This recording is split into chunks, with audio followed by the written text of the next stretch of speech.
இந்த வீடியோ வந்து 100வது வீடியோ. இது வந்து தெளிவாக என்னை பற்றி சில விஷயங்களில் வந்து நான் பதிவிட விரும்புகிறேன்.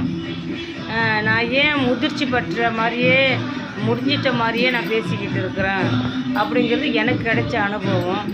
எனக்கு கொஞ்சம் ஞானம் வந்துச்சு. அப்போ என் குடும்பத்தில் நடக்கிற சம்பவத்தை நான் சரி பண்ணிடலாம் அப்படின்னு நான் முயற்சி பண்ணேன். அது இல்லை, விதிக்கு அப்பாற்பட்டது தான் எல்லாமே அப்படின்னு புரிஞ்சுது.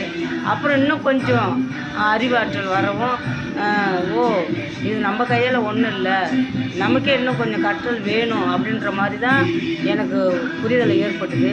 அதன் பிறகு இன்னும் கொஞ்சம் ஆழமாக பார்த்திங்கன்னா, இந்த கொரோனா வந்துச்சுங்கள்ல, இந்த கொரோனா, இந்த வயநாட்டில் நடந்த சம்பவம், இதெல்லாம் கூட்டி கழிக்கும்போது கர்மாங்கிற விஷயம் கண்டிப்பாக இருக்குது. இதை நம்மளால் எதுவுமே இல்லை, நம்ம ஒரு ஜீரோ தான். நம்மளை இயக்கம் பண்ணிக்கிட்டு இருக்கிற ஆண்டவர் தான், இறைவர் தான், கடவுள் தான். அவங்கவுங்க மதத்துக்கு ஏற்ப நம்ம சொல்லிக்கலாம்.